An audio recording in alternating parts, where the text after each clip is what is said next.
بسم الله الرحمن الرحيم إذا السماء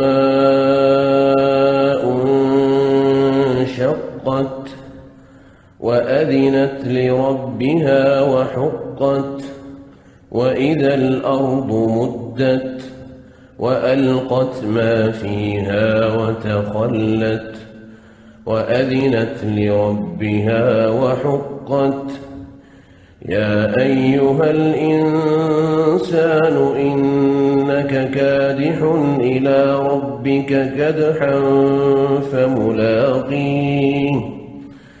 فأما من أوتي كتابه بيمينه فسوف يحاسب حسابا يسيرا وينقلب إلى أهله مسرورا وأما من أوتي كتابه وراء ظهره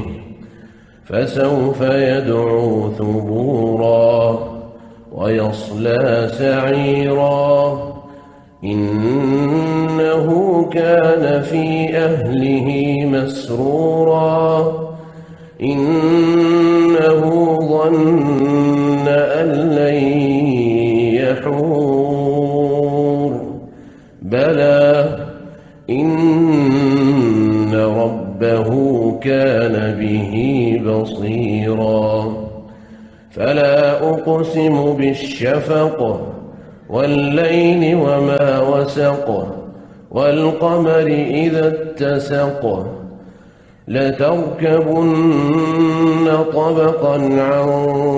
طبق فما لهم لا يؤمنون وإذا قرئ عليهم القرآن لا يسجدون بل الذين كفروا يكذبون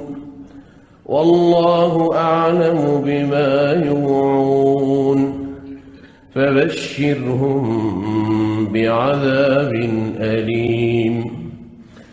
إلا الذين آمنوا وعملوا الصالحات لهم أجر غير ممنون.